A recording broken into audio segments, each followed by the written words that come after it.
Right, this is section 4.9. We're going to talk about function notation. So we've talked about functions before, but it may be in a little bit of a different context. So I'm just going to start out with an example. So we know y equals x squared. We've worked with that before, and that's actually a function. It's just not in function notation. Right? So a useful analogy for a function is to think of it as a machine that takes an input and produces an output. So it says, consider the example of just the squaring function. So we're just squaring something. So we plug in a number. So we say x is equal to 4. We plug in that number into here, and we get some answer for y over here. Okay? So it just kind of goes in and goes out. So it says, use this function machine to answer the following questions. So we're going to use this example here to answer these questions. So it says if the value of x is 3 is put into the function, what's the output? So I'm going to draw that down here. So if we have x equals 3, it's going to go into some machine for y equals x squared. We plug that 3 in for the x. Or 3 squared is 9, so y should equal 9. Okay. Alright, so that's pretty easy, right? So it just goes into the function, we get an answer. Okay. But what if we have the answer to a function, but we want to go backwards and find out what the input was? So we start with this step, and we kind of go backwards through the machine. Okay. So we're going to start with y equals 3. We go backwards into this y equals x squared function. Okay. So this time I know what y is, right? So I'll substitute 3 in for y. So I get y equals, or rather, sorry, 3 equals x squared, right? And now I solve for x. So what does x equal? Well, we can just square root both sides, and we get x equals the square root of 3. Okay. So when y equals 3 comes out of the function, the input was the square root of 3, or x equals the square root of 3. Okay? Alright, so now that we've kind of seen what functions do, they're just kind of like this machine. So they're just like what we dealt with before. They're just in a different way. So now, instead of putting y, like y equals x squared, we're going to say f of x, which is just the y value again. When you put in some x value is put into the function named f. Okay? So instead of saying y equals x squared, we would just say f of x equals x squared. Okay? So whenever you see an f of x, it's just the same thing as saying y. Okay? Alright, so it says the function 5x minus 2 can also be expressed in function notation as f of x equals 5x minus 2. The f of x notation is just simply another way to refer to the output or the y value. Okay? So what are the advantages? So why would I just use function notation? Maybe you're asking this yourself. Why would I use function notation when we've had this in class before and it works just fine? Well, instead of having to write an extra line, like saying x equals 3 and then plugging that in, now I can just plug in where this x is. If I want to find x equals 2, I just plug in 2 here and plug in 2 here. Okay? So if I want to find the f of 2, I'm just saying, what is the answer to this when x equals 2? Okay? So I would write this for this f of x. I would just say the f of 2 is equal to, and now instead of x, I just plug in 2 everywhere I see x. So I have negative 4 multiplied by 2 plus 1. Right, and that's pretty easy to simplify. So the f of 2 should equal a negative 7. But what about when it's f of negative 2? So f of negative 2. Well, you just do the same procedure. Wherever I see an x in this, I'm just going to plug in negative 2. So that equals negative 4 multiplied by negative 2 plus 1. Yep. So a negative times a negative is a positive. We get 8 plus 1, which is 9. So the f of negative 2 should equal 9. Okay? So it's just like we've done before, but this time we're just kind of adding something at the beginning there. It's just the f of x. Okay? All right. So let's try this with a few different functions, or a few more of them. Okay? So this one, instead of having an f of x, I have a g of x. So this g is just representing another function. It doesn't really matter what it is, and then same thing with r over here. So when g equals negative 4, I plug in 4 wherever I see an x in this equation, right, for the g of x. So g of 4 is equal to 4 minus 1 over 4 plus 1, which should be 3/5. So I'm just plugging in wherever I see an x for g of x, I just plug in a 4 instead. So g of 1/2, wherever I see an x, I'm going to plug in 1/2. Okay? So g of 1/2 equals 1/2 minus 1 over 1/2 plus 1. So on the top we should get a negative 1/2, and on the bottom we should get 1.5. Negative 1/2 over 1.5. Oops. 1.5. Okay? So I think that what I'm going to do, just to simplify this even more, because we have like a fraction divided by another fraction, I'm going to multiply the top and the bottom by 2 over 2. Okay? So 2 over 2. Right? Because it's just the same thing as multiplying by 1, so I can do that. So this goes to negative 1 on the top, and on the bottom we should get 3. So we get a negative 1/3 for this one. Alright, so what about the next one? R of negative 5. Well, I see that I have an R now instead of a G, right? So I'm not going to use this function, I'm going to use this function. Okay? So R of negative 5 should be equal to the square root of negative 5 plus 14. Right? So negative 5 plus 14, we get 9. The square root of 9 should be 3. Okay? Alright, what about the next one? We have R of negative 15. So I'm going to do the same procedure, right? So I'm going to have R of negative 15 equals the square root of negative 15 plus 14. Oops, plus 14. So if I do that, I should get the square root of negative 1. And if you remember back, it was a few sections ago, or probably 2 chapters actually, we talked about imaginary numbers. In imaginary numbers, we start out with the square root of 1, which just means that this is I. And I is just an imaginary number, right? So this one, if we're just looking at the real numbers, which is what we've been doing all course, we said that there's no solution. So there's no real number solution. And I don't think any of the homework is going to ask you about that, but it was just included as one of the exercises, so I thought I would include it here. Alright, so let's look at the next one. So it says the function h of t is equal to negative 16t squared plus 64t plus 80. So it says it gives the height in feet of a projectile t seconds after it's launched. So it says find h of 0 and find h of 3 and interpret your answers. Okay? So if we plug in h of 0, wherever I see a t, I'm going to plug in 0, right? So I know this term will cancel, because there's a 0. This term will cancel, and I'm just left with 80, right? So my h of 0 should just be 80. So how can I think of this h of 0? So what happens, what's the height of the projectile 0 seconds after it's launched? So it hasn't even been launched yet. So it just means that it's 80 units, maybe feet, maybe miles, I don't know. It's 80 units above, let's say, sea level or the ground, right? So if I want to start constructing maybe a picture here, I'm going to say that maybe this cannon, or, however this projectile is being launched.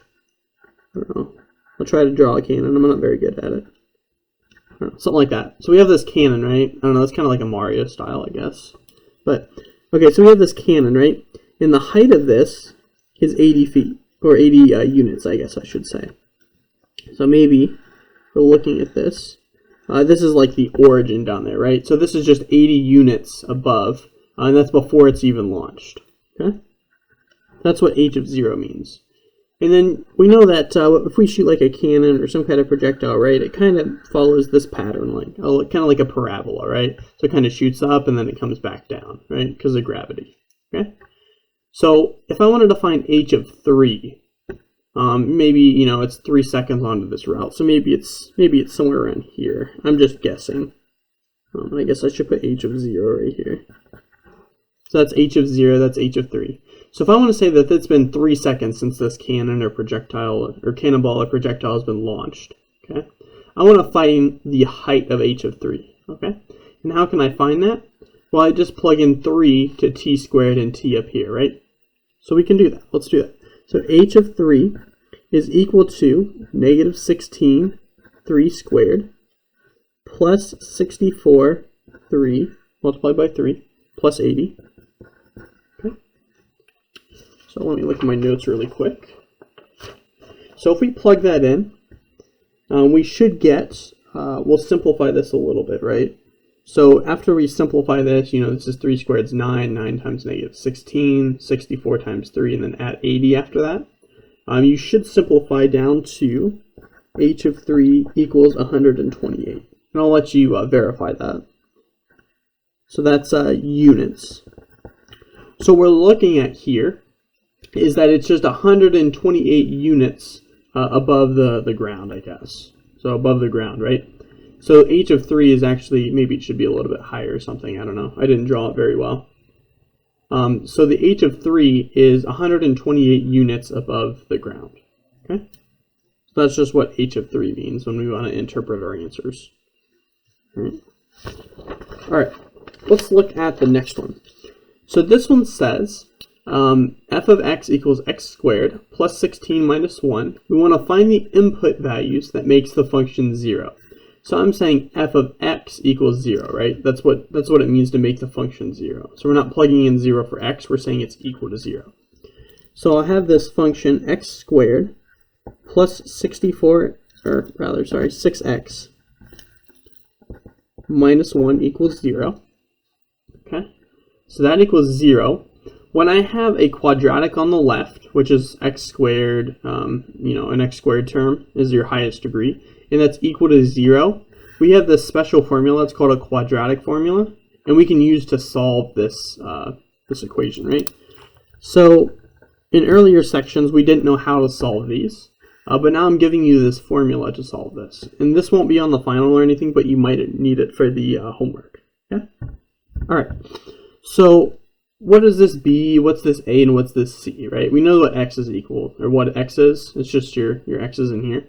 But we don't know what those are. Well, to find those, A, B, and C, I want you to look at this thing down here. So we just say f of x, so just like this, is equal to a times x squared plus b times x plus c. So a, b, and c are just your constants and coefficients in front of your variables, right? So in front of x squared, we just have 1. So I'd say a is equal to 1. B is just the coefficient in front of the x term, which is 6 in this case. And then your constant here is negative 1, right? Negative 1. So if I plug those in, so A is equal to 1, I guess I should write B is equal to that, and it equals C. Okay, so B is equal to 6, negative 1 is equal to C. Let's plug those three values in to this equation up here. Okay, so I'm going to say x equals negative 6, right, the negative of 6, plus or minus. So this plus or minus means that we're going to add this up top, and then we have a different equation that we'll subtract it instead. And I'll show you what I mean here in a little bit. So then we have plus or minus the square root of 6 squared minus 4 times a. Looks like a is 1 here. And then c, which is negative 1. Okay? And then all of that is over 2 times a, which in this case is 1. Okay? So I'm just plugging in my values for b, a, and c in this equation. Okay? So let's simplify this a little bit. This is just negative 6. This is 36 plus 4. So that should be the square root of 40. So we have negative 6 plus or minus the square root of 40 over just 2. Okay? So what this plus or minus sign means is that we can split this up into two different things. So we have negative 6 plus the square root of 40 over 2. Right? So that's just the plus side. And then we also have, so another answer is negative 6 minus the square root of 40 over 2. Okay? So if you try those in your calculator, if you do negative 6 plus the square root of 40, and then divide all that by 2, and then have negative 6 minus the square root of 40, and divide that by 2, you should get that x here, x is about equal to, so that's what the squiggly equal sign is, it's about equal to, and you should get about 0.16 for that one. And then the other side, your x is about equal to negative 16.16. Okay? So I just rounded a little bit on those, but that's what you should get in your calculator. Okay? So those are our two answers for x. So if I plug 0.16 or negative 6.16 into this equation up here, you should get something really, really close to 0. And it won't be exactly just because we rounded. All right, so let's look at this function down here. This one says use the function machine to find when f of negative 6 and x when f of x equals negative 6. So let's do the easy one first. Let's do f of negative 6. So we have f of negative 6. So that's just saying that x is equal to negative 6. So let's plug in negative 6 for x. We get negative 2 times negative 6. So that's 12 plus 17. So we should get 19. So f of negative 6 should equal to 19. Okay? So how can I find when f of x equals negative 6? Well, we're just saying this equals negative 6. Okay? So I'm going to plug in that. I'm going to do that. So next, negative 2 of x plus 7 equals negative 6. And now we can just solve for x, right? So let's subtract 7 on both sides.